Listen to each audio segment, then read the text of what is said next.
So when someone has TMJ ankylosis, the surgery it is the main way to fix it. Fixing it early is really important if we want to make sure that they can use their jaw properly again. So how will the doctor decide to do the surgery depend upon the few things. First, they should think about when the ankylosis started.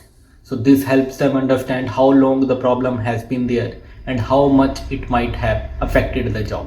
Next, they should check how much amount of jaw it is stuck because of the ankylosis. Some people might have only one side uh, some people have only one side while other have both side of the jaw affected. So they also consider if there are any changes in the way the person face look like because of the ankylosis. Sometimes the jaw problem can change how a person face grows or look. So now based on all these things, the doctors would plan for surgery. They might need to do different type of surgeries or techniques. For example, if the ankylosis it is not very severe, then they might remove the stuck part of the joint and help the jaw move better.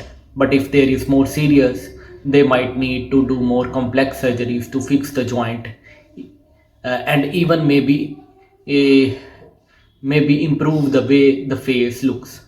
Now, the surgical strategy that depends upon the following. First of all, the age of the patient.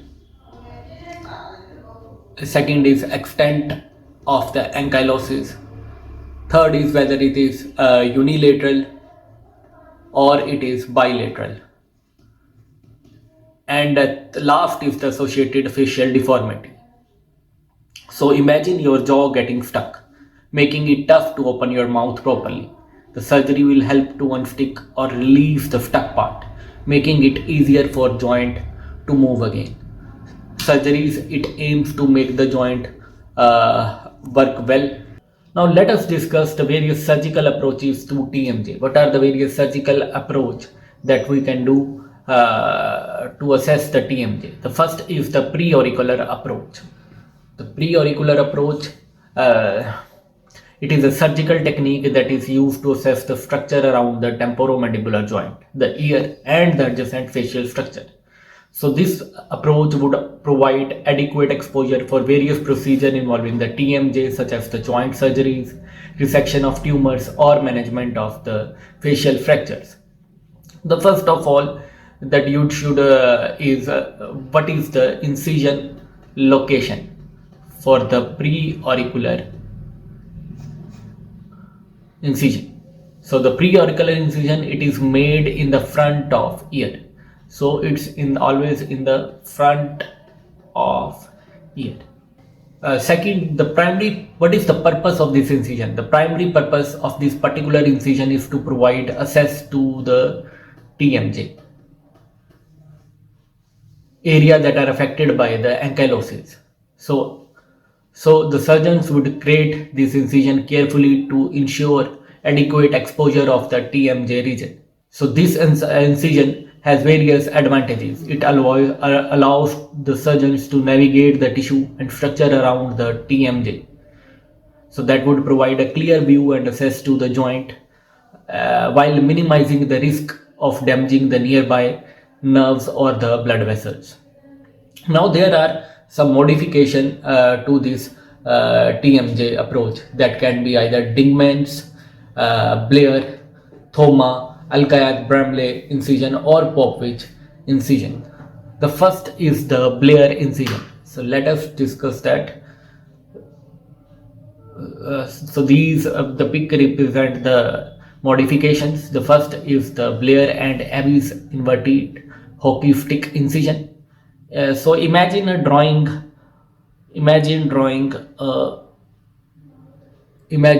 a hockey stick, inverted hockey stick over the zygomatic arch area. So this incision is the Blair and Abbey's incision. So this incision would provide better access and visibility, making it easier to reach the zygomatic arch and the condylar region. The second is the Thomas incision. So This line shows the incision line. So this incision runs across the zygomatic arch, starting in the front of ear and extended slightly above the ear labule. So it is, remember, it is angulated in a way to avoid the main trunk of facial nerve, minimizing the risk of the nerve damage. The third is the Alkayat and Bramley modified preauricular incision. So this one is Alkayat Bramley incision. So Alkayat, he developed an adjusted approach considering the vessels and nerves nearby, particularly focusing on the branches of facial nerve and the vessels that are around the TM joint. So this one is the Alkayat and Bramley incision. Now let us talk why these modifications they are crucial. The facial nerve, we know it's a significant player here. It exits the skull and enters the parotid gland, branching into temporofacial and cervicofacial trunk. So during surgery, it is important to identify and avoid these branches to prevent the damage. The terminal branches of the facial nerve, temporal, zygomatic, buccal, marginal, mandibular, and cervical. We know these are essential to understand, especially during the TMJ surgery. So the temporal nerve branch, they are located within the tissue around the zygomatic arch. So the Alkayat and Bramley found that these branches typically around 2 centimeters from the front of the external ear, but they can vary from 0.8 to 3.5. Now to protect these nerves, surgeons they use precise incision. So by creating a larger incision in the temporal area, extending into the preauricular region. So that is Alkayat Bramley incision. The other is the Dingman's incision. So this one is the Dingman's incision, basic incision for the preauricular approach. It involves incision made anteriorly to the ear, curving around the tragus, that is pointed eminence in the front of the ear canal, and extended backward into the hairline. So this incision would allow the access to TMJ but might not provide extensive approach. So in short, this Blair incision, it offers access to TMJ and the condylar region. The Thomas vertical incision, it avoids the main trunk of the facial nerve. The incision starts in the front of ear, extended across the zygomatic arch and curving upward. So that this angulation would allow for better exposure of TMJ and minimizing the risk of the facial nerve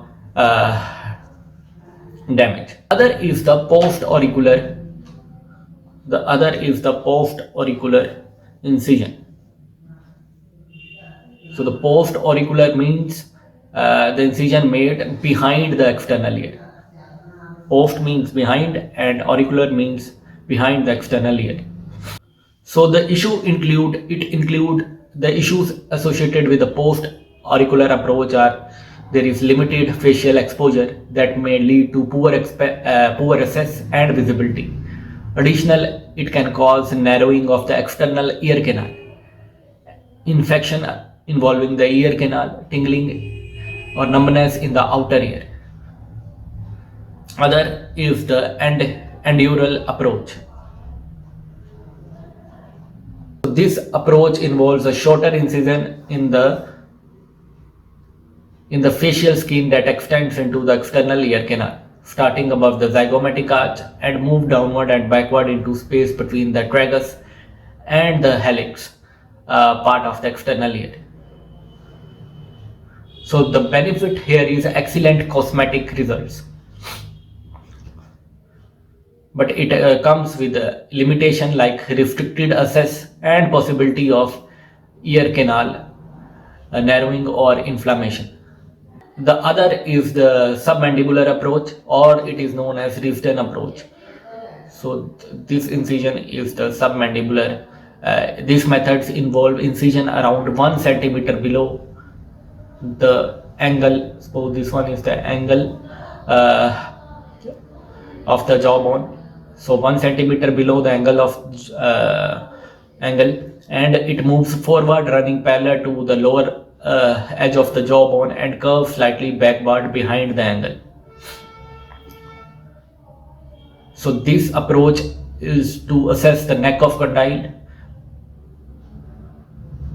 So it has drawbacks such as limited to access to the certain parts of jaw joints, particularly the head region. The other is the coronal approach, a surgical method that can be either unilateral, that is known as hemicoronal, and if it is bilateral, that is known as bicoronal. So this approach is used for surgery involving the upper and middle part of the facial skeleton like the zygomatic arch and TMJ. So a coronal approach, it provides access to the facial structures and so it provides excellent visibility and accessibility. And the most advantage of this approach is that the scar resulting from incision is hidden within the hairline. So when the incision extends into the preauricular region, the surgical scar becomes is not visible, which is beneficial for the cosmetic region.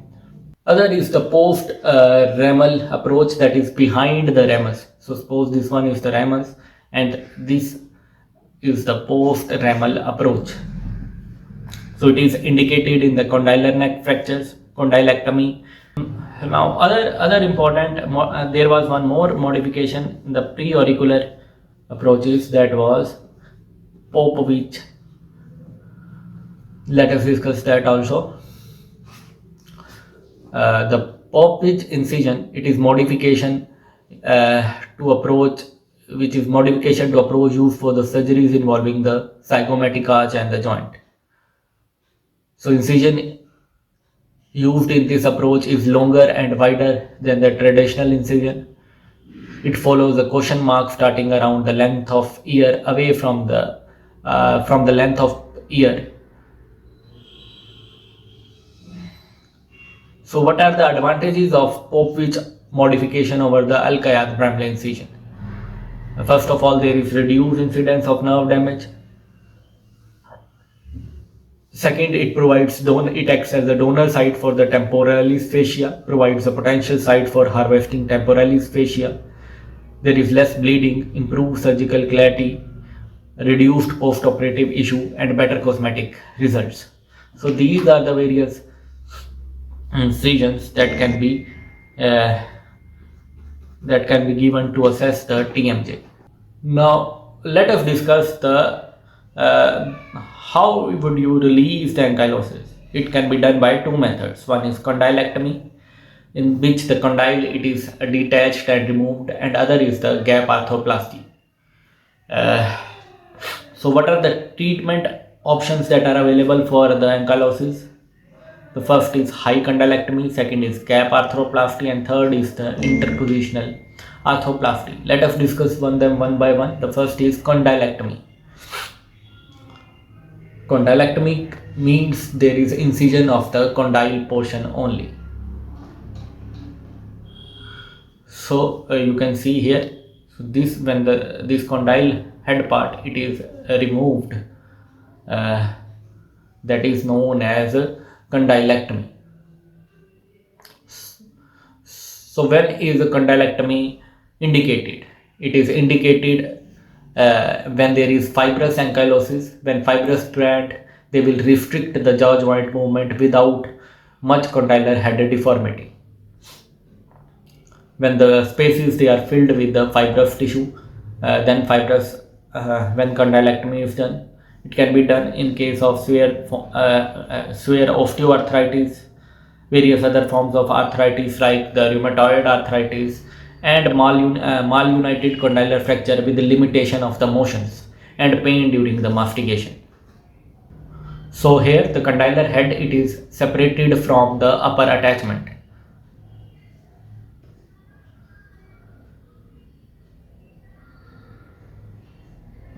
So what are the post-surgical effects? Uh, it may cause the jaw to deviate towards the operated side upon the opening of the mouth. In case of unilaters, there is deviation of chin to affected side on the mouth opening. It could also lead to anterior open bite that occurs due to the loss in the height of the vertical lemma. So, after mobilizing the fused joint through condylectomy, reshaping is done using the arthroplasty techniques. Other method is gap arthroplasty. So gap arthroplasty that refers to surgery where the cut it is made between the previous joint space and no material it is placed between these material it is placed between the joint surface. So two horizontal osteotomy cuts are made and a wedge shaped piece of bone it is removed to create a gap between the roof of the glenoid fossa and the ramus. So remember a gap of around how much size? 1 mm, 1 centimeter. It is recommended to prevent the re-ankylosis. So important for your entrance exam point, how much gap it is needed? It's 1 centimeter gap is required. That would prevent the re-ankylosis. So removing the bony wedge, it is a delicate work, especially the medial aspect near the internal maxillary artery. A large round burr it is used to thin the bone, followed by careful removal using a hand chisel or osteotome. So one thing that you have to ensure that the gap it has an equal dimension both the medially and the laterally. So that will this prevents the possibility of bone surface making a contact and causing re-ankylosis. So remember a gap of 1 to 1.5 centimeter it is required. It is created. Remember two horizontal bony cuts they are made in the most superior aspect of the ramus. The inferior cut should be made first followed by the superior cut. Complication of a gap arthroplasty, excessive gaps may lead to anterior open bite. There may be re-ankylosis. The third is the interpositional arthroplasty. So in interpositional arthroplasty, experts suggested that placing something between the cut surface that would reduce the joint of the re-ankylosis, refusion. So creating similar to the gap arthroplasty, a gap it is made between the cut bone surfaces, and additionally a barrier it is placed between these surfaces to minimize the reoccurrence risk. Now what are these barriers? They can be either made from patient own body, that is can be autogenous, or synthetic material, that is the alloplastic. Apart from that, it helps to maintain the proper vertical height of the ramus. So various interpositional materials they can be autogenous, that includes temporalis muscles fascia, costochondral graft, dermis graft, facial lata, sternoclavicular grafts. The alloplastic material can be either metallic or non-metallic. Metallic is titanium gold, and non-metallic it is made up of celestic acrylic.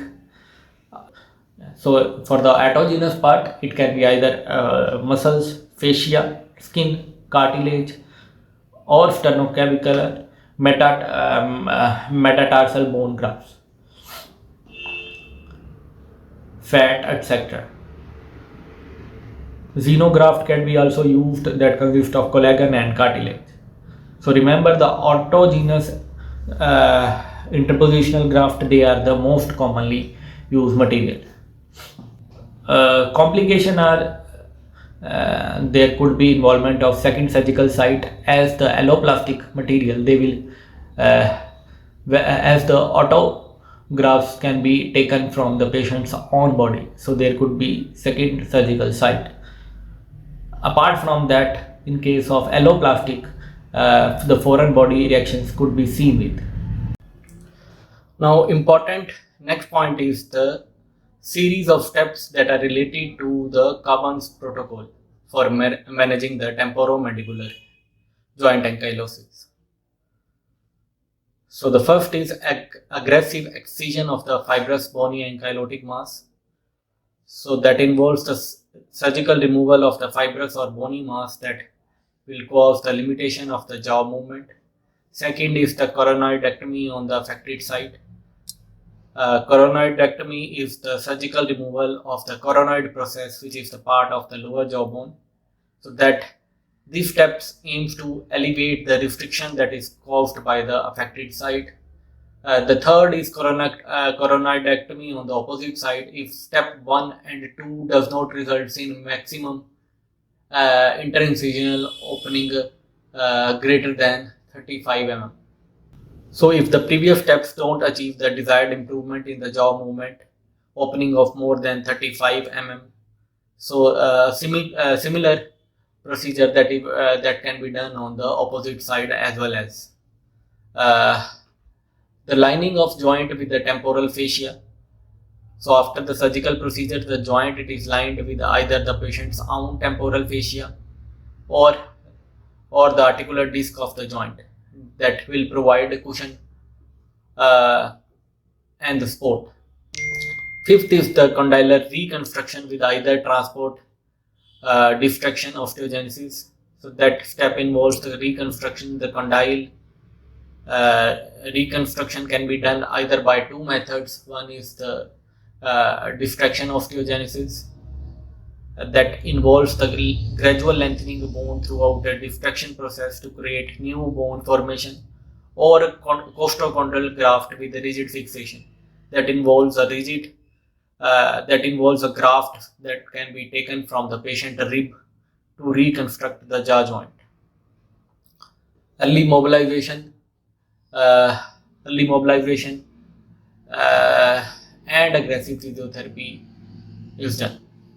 So these are the Kaban's protocol. So these protocols appear to be the structural approach for treating TMJ ankylosis, involving the surgical intervention, joint reconstruction and rehabilitation measure to restore the jaw movement and the function. Now, why is physiotherapy so important after the TMJ surgery? Physiotherapy, it helps to restore the natural movement and the function of jaw after the surgery. It prevents stiffness, enhances the flexibility and strengthens the muscle around the joint. So let us break down the key component of the post-operative physiotherapy and how we guide our patient through it. Firstly, patient should start active exercise as soon as they can tolerate it. Initially, we begin with a gentle pressure using fingers or simple finger exercise.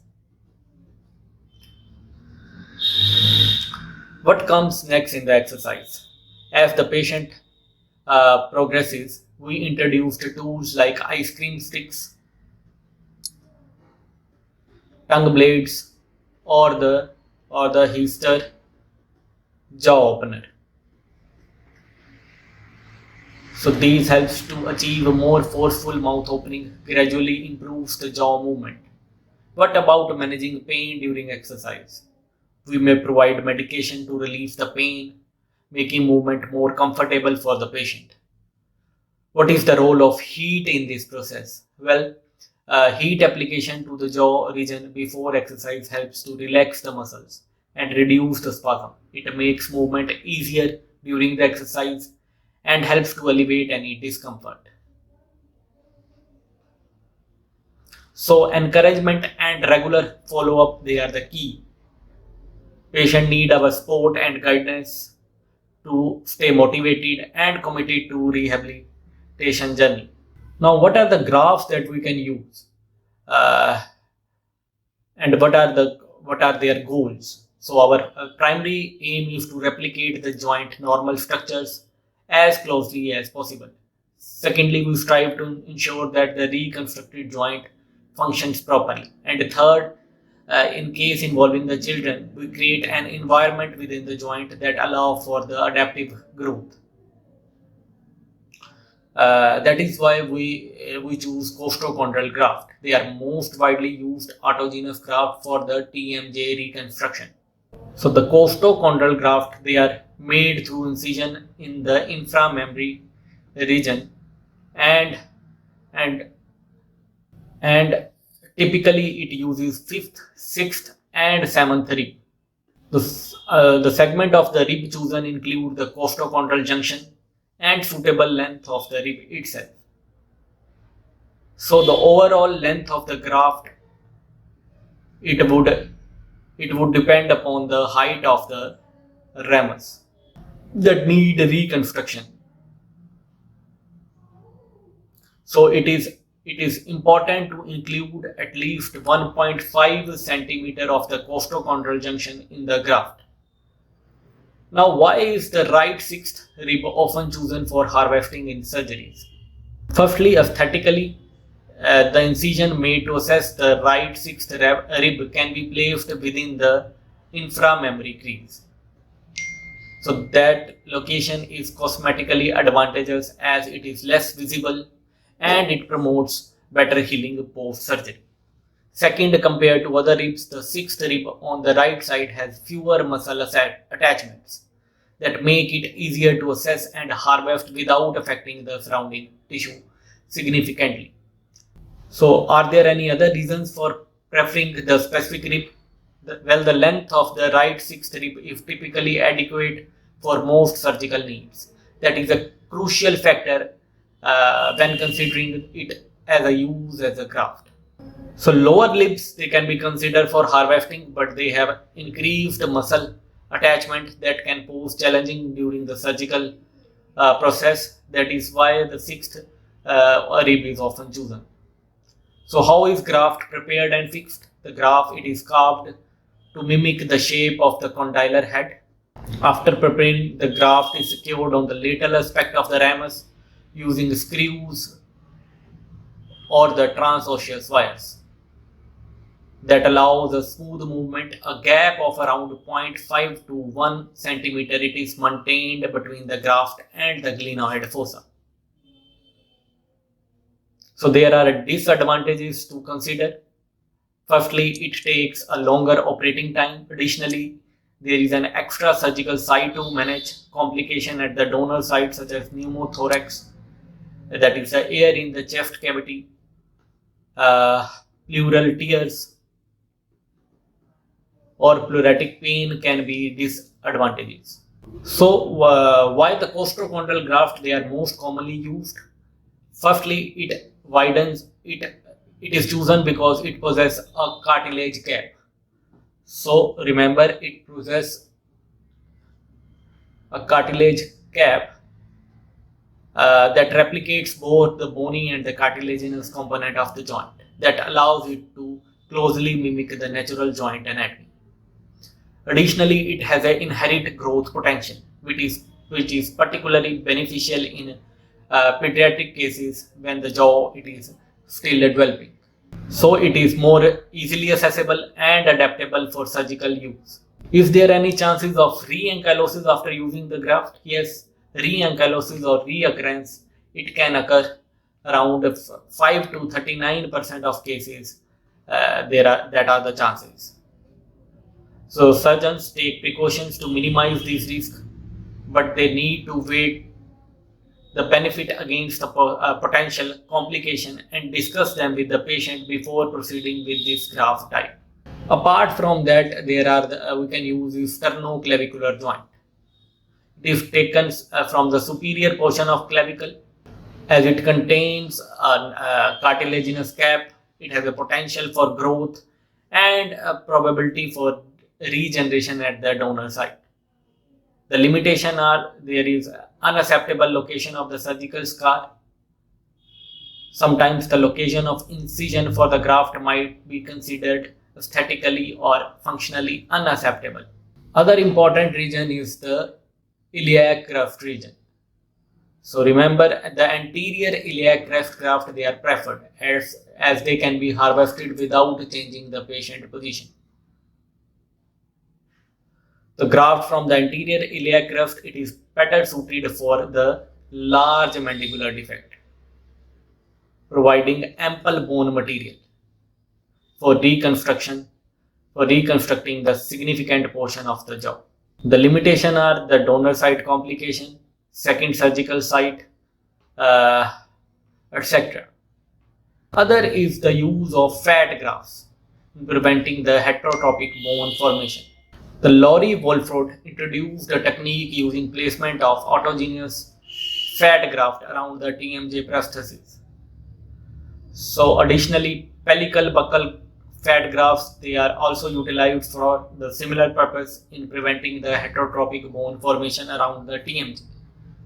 So this technique involves using a fat graft from the patient's area and to address the dead space around the joint prosthesis. So what is the primary rationale for the utilizing this fat graft? It is to eliminate the empty space surrounding the TMJ prosthesis. By doing it prevents the formation of blood clot or hematoma in that space. So blood clot or hematoma in these area can calcify over time. That can lead to heterotropic bone formation. So this unwanted bone formation can restrict the joint movement and hence cause pain and negatively impact the function of TMJ. So the placement of autogenous fat graft or pedicle buccal fat graft,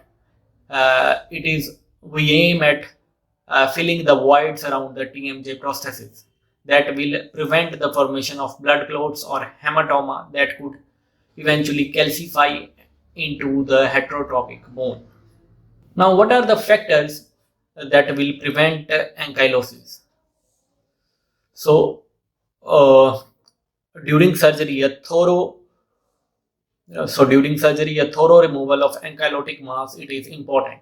That involves the complete excision or cutting out the fused joint to allow proper joint movement.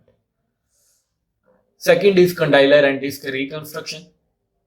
Studies have shown that restoring the vertical ramus height by reconstructing the condyle and disc using various interpositional material, it lowers the chances of re-ankylosis. This reconstruction also helps to maintain the proper height of the jawbone. Coronodectomy, it can be either ipsilateral or contralateral. So some surgeries involves removing a part or all the coronoid process. So that step, it is important if the coronoid process restricts the mouth opening significantly. It can be done on the same side as affected joint or on the opposite side. Other is after removing the ankylotic mass, it is important to fill the remaining space around the joint space with the tissue using a buccal fat pad. That is a tissue that is found in the cheek area. So that prevents the hematoma and prevent the heterotropic bone formation. So that can even lead to re-ankylosis. In long-standing cases where masseter muscle is too rigid or enlarged, surgical procedure might involve elevating or partially removing this muscle to restore the proper jaw movement. Post-surgery post-surgery engaging in jaw exercise and appropriate physiotherapy, it is very important. These activities, it helps to prevent the reoccurrence of ankylosis by maintaining the joint mobility. Now, the post-ankylosis facial deformity after the TMJ ankylosis, various facial deformity can be seen that can be micrognathia, that is the undersized lower jaw, or reduced facial height, shifting of chin toward the affected side, occlusal discrepancy in case affecting one side, tilting of the occlusion plane due to the underdevelopment of the jaw on that side, that can result in secondary deficiencies. So the treatment that we can consider is either one-stage surgery or multi-stage protocol. The one-stage surgery involves a single surgical procedure that includes both the release of TMJ ankylosis and correction of the associated skeleton deformity simultaneously. whereas in multi-stage, initially the ankylosis is surgically relieved. Subsequently, another phase might involve ortho treatment to line the teeth and prepare the jaw for further correction. Then separate surgical phase, secondary deformities such as facial asymmetry or jaw misalignment can be corrected. So these are the advantages and disadvantages of the disadvantages of the one stage and the multi-stage treatment. Now, how can you manage uh, TMJ joint ankylosis in patient with obstructive sleep apnea? So remember the severe AHI that is greater than 30 and a reduced pharyngeal airway space uh, can cause compromised airway during the jaw exercise. That can lead to choking sensation, causing discomfort and a reduced compliance with the active jaw physiotherapy. The remember the AHI, it stands for the apnea hypnea index. So that is important in measurement in the sleep medicine that is used to assess the severity of the sleep apnea. So it is calculated by the dividing total number of apnea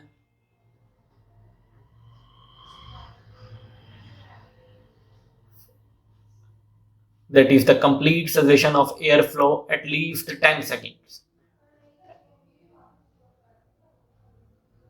and hypnea that is partial blockage or reduction in the airflow by total sleep time in hours.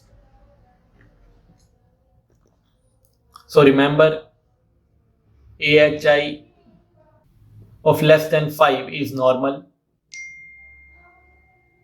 5 to 15 refer to mild sleep apnea, 15 to 13 refer to moderate, and greater than 30 it's severe sleep apnea. On other hand, PAS, that is pharyngeal airway space, that refers to the space within the pharynx, the part of the throat that is behind the mouth and the nasal cavity that allows air to pass through during breathing. So reduced PAS can contribute to airway obstruction during sleep, leading to condition that is known as obstructive sleep apnea. So a narrower or reduced PAS can increase the risk of airway collapse, blockage, restriction during the sleep that can exacerbate the symptoms of obstructive sleep apnea, such as snoring, fragmented sleep, daytime sleepiness, and pause in the breathing. So in patient with the TMJ ankylosis, micrognathia, and obstructive sleep apnea, a reduced PSA can further complicate the management of the condition by exacerbating the airway space and influencing the treatment decisions, such as approach to jaw exercise and surgeries uh, to address the underlying issue.